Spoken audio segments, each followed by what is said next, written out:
First, I would like to thank the organizer for inviting me to this prestigious forum. It's a great pleasure to be here. I'm going to talk about the Chinese economy. It seems to be very fashionable now to talk about the better side of the Chinese economy. I would like actually to give you a more balanced, up-to-date review of the Chinese economy in its new era. There are three questions I would want to touch on. The first one is, what has fundamentally changed in the Chinese economy? This is about the reality. The second question is, what is in transition? This is mainly about the good things that is happening right now. Finally, I would like to talk about the risks in the Chinese economy. What has fundamentally changed? I see three things. First, we see an end of the export-driven model. Second, we see an end of unlimited labor supply. Finally, we see an end of double-digit GDP growth. As you know that the Chinese economy relied on exports very much. Since the joining of the World Trade Organization in December 2001, China's exports grew at 20 to 30% every year for about 6 years. Although it dropped during the global financial crisis, it rebounded to a fast growth level in 2010 and 2011. But last year, China's exports, its growth rate dropped to only 8%. We believe that this is going to be the norm for the Chinese exports in the foreseeable future. So you are not going to see China's exports grow at 20-30% anymore. We are going to see only between 5 to 10% growth rate. That's a significant change for the Chinese economy. Secondly, we see a drop of labor supply last year. That is very significant for the Chinese economy. As you know that China relies on cheap labor for production, for exports. This is no longer to be the case because the fundamental has changed. It has already been observed for quite a few years that the Chinese wage rate has been growing up very fast, rapidly. So if you still think that China is a cheaper place to have labor-intensive industries, that perception should be changed. And looking towards the future, this actually is going to continue because China has reached the turning point of aging population. As Korea, China is facing very serious aging population in the next 5-10 years, even going more so going further. So because of these fundamental changes on both the demand side and the supply side, therefore we have been observing a rapid slowdown of the Chinese economy in the past 2 years.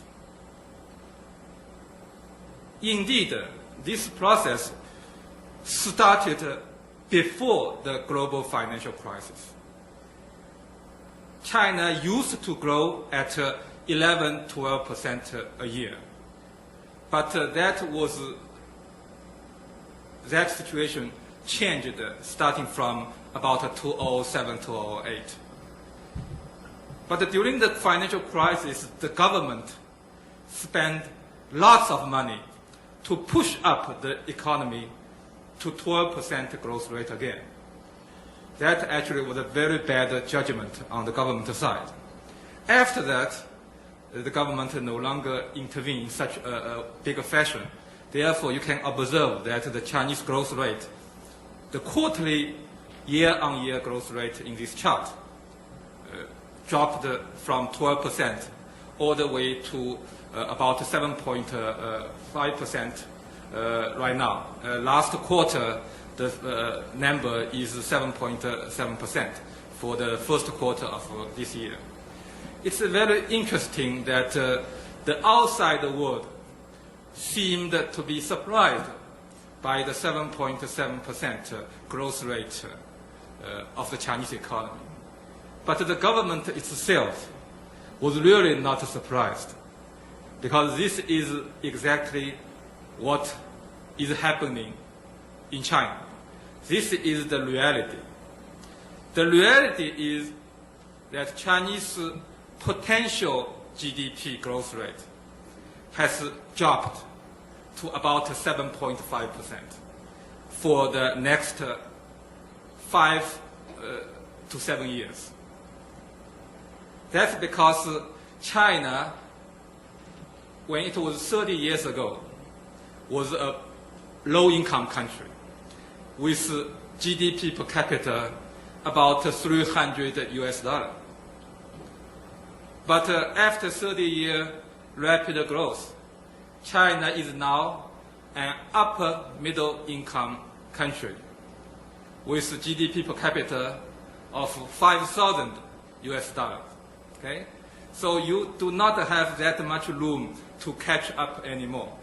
Therefore, the potential GDP has to go down. The important thing is that the government recognized it, and the government reduced its target of GDP growth rate to 7.5% for last year and for this year. So we need to understand very clearly about the mindset of the Chinese government. If you talk about China, you must understand the mindset of the Chinese government. Right now, the mindset is not 10% growth rate. That was important because China had a lot of people to face employment. But China is now having a labor shortage. Therefore, unemployment is not as important as in the past. This allows the government to be able to set a lower target of 7.5% growth rate. And that would allow the Chinese government to do something on the structural side, which actually is an important change in mindset. I think this is for real. And this is why I want to emphasize that currently the outside world seems facing a time lag in understanding the reality of the Chinese economy. But for us living in China, we already see it very clearly. There are two new strategies that the Chinese new government is pursuing. The first one is called urbanization. It was emphasized again and again by the new Premier Li Keqiang. But this is, in his mind, it's not the old-fashioned urbanization of building infrastructure, cities, and so on. In Li Keqiang's mind, it is about new urbanization, which is mainly to convert those migrant people to urban citizens. By doing that, Li Keqiang hopes that will drive up consumption. In his own word, it is called investment or urbanization-led consumption strategy. This strategy, of course, sounds very good. But we worry very much that when the local governments of China implement such a strategy, they will, again, in the name of urbanization, increase investment. That is going to be very bad for China. The second strategy that was mentioned several times by the new president of China, Xi Jinping, is innovation. Of course, China needed to have more innovation because you no longer able to rely on cheaper labor.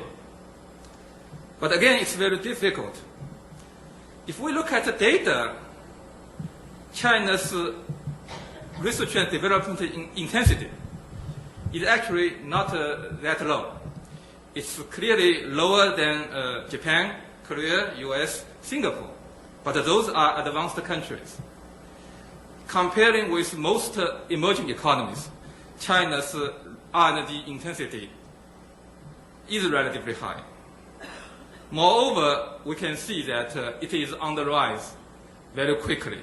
So China is trying very hard to pursue innovation. Again, we worry very much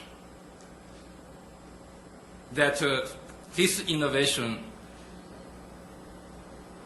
in terms of government-led innovation, will be very inefficient. The true hope for China is for the private sector to innovate. And we all know that the private sector in China is in disadvantage. And that is something that we need to keep in mind. Now let me just talk quickly about some good signs we have been observing in the Chinese economy in recent 2-3 years. First, we observe a good sign of regional catch-up. That is, the central and the western regions of China have been growing significantly faster than the east region of China, coastal region. And this is not only important for efficiency, for growth, but also important for reducing income inequality among regions. The second observation is that many Chinese companies are now paying more attention to product quality, to upgrading of their technology. Overall, this is an index for the overall Chinese industrial exports. China has been now able to export more and more sophisticated goods, which reflect the upgrading of the Chinese industry. That's a good sign, which is happening. The third sign that is good is the picking up of consumption. We all know that the Chinese official data are not very reliable. If you need to understand China, you really need to dig deep about the true data. Okay? Some economists did that, and the result they got is that starting from 2009 to 2010, Chinese consumption-led retail sales turned the corner. Okay? It started to grow quite rapidly. I think that would be the case if you go to China, you observe yourself. There are other good signs. For example, China's trade surplus as a percentage of GDP has dropped from about 10% to about 2.5%. Very, very significant. This is also making renminbi much less undervalued. I said a lot about the good side of the Chinese economy in order to balance the current prevailing view that everything now in China is bad. And China, the success story is going to end very soon. And the Chinese economy is going to collapse. I tell you, this is not going to be true in the near future. But I'm not going to downplay the risks. Okay?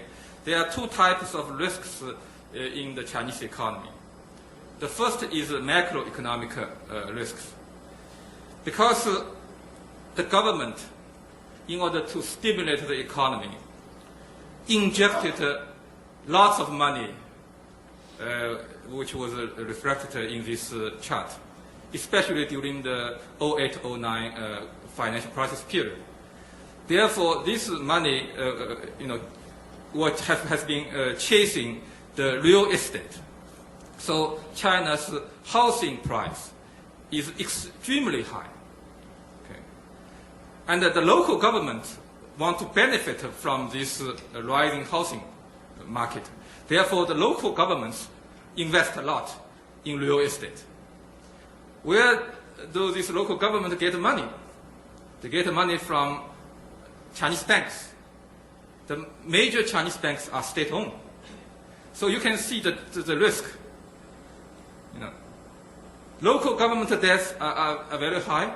If the Chinese real estate market drops, say 30%, some of these local governments will have to go default. If they go default, then Chinese banks are going to face huge problems. This is the risk that has been paid a lot of attention by the outside media. Of course, in China, we also know it. But I want to caution you one thing. Okay? That is, no matter how dislike we are about the Chinese government, okay? We do not like the Chinese government for many things. But we should not underestimate the capability of the Chinese government. Okay? Yes, it is a very urgent risk, but Chinese economy is still having room to grow at 7.5%. The government, the central government, still has lots of resources. Okay? Even if there is this default of local government debt, the central bank is more than able to go into it to bail them out. Is that good? No. Will that alleviate the situation? Yes. I think before it is happening, the central bank will already take action. Therefore, it's not likely that we are going to see the collapse of China's local government, China's banking system in the next 5 years. Okay? The second type of risk is called structural risks. If you live in China, everything has reached the limit. Okay? The environment, the bad pollution, the food safety, the social stability, everything. Corruption, it has reached the limit. Okay? Therefore, those issues, when it is approaching the boiling point, it is threatening the government. Of course, when the government is still able to make the economy grow at 7-8%, it is still going to be, the risks are going to be delayed. But after 5 years, when China is more advanced than today, then the room for further development getting smaller, then China's growth rate is going to be only 4 to 5% in the next decade. In that situation, there will be no more room, not much room, for the government really to maneuver. Therefore, in China, what we worry about is not about the near future. What we worry about mostly is about 5 years later. If the Chinese government did not carry out fundamental reforms that reduce corruption, that reduce the role of state-owned companies, that reduce pollution, that reduce all these bad things fundamentally for the next 5 to 7 years, reduce inequality, then it's going to be true trouble. Okay? In China, we talk a lot about the Japanese last 2 decades. But in my own view, that discussion is going to be much more suitable 5 years later. Okay, so that is a huge risk. But I would like to conclude by providing you these two perspectives. The first one is it is a reality now that the Chinese economy is going to grow only at 7-8%. This is a reality. I think the government of China is already accepting this reality. The rest of the world should really look at the Chinese performance in this benchmark. If China grows at 7.7%, it's very, very normal. And China is trying to rebalance the economy. It is a slow process, but it has already been happening. That should be emphasized. In my own view, the economy has been accumulating a lot of risks. Some of the risks have reached its limit, but they are still within the manageable range of the central government. Therefore, it is not likely that we see a major collapse of the Chinese economy in the next 5 to 7 years. China is still a place that grows quite well, a place that you want to do business with. Finally, what is about China's long future? 7 years later, Xi Jinping's second term. I think in that regard, we need to watch very carefully to what extent the Chinese government is willing to reform the social, economic, and the political system. I think that will determine how far China is going to go.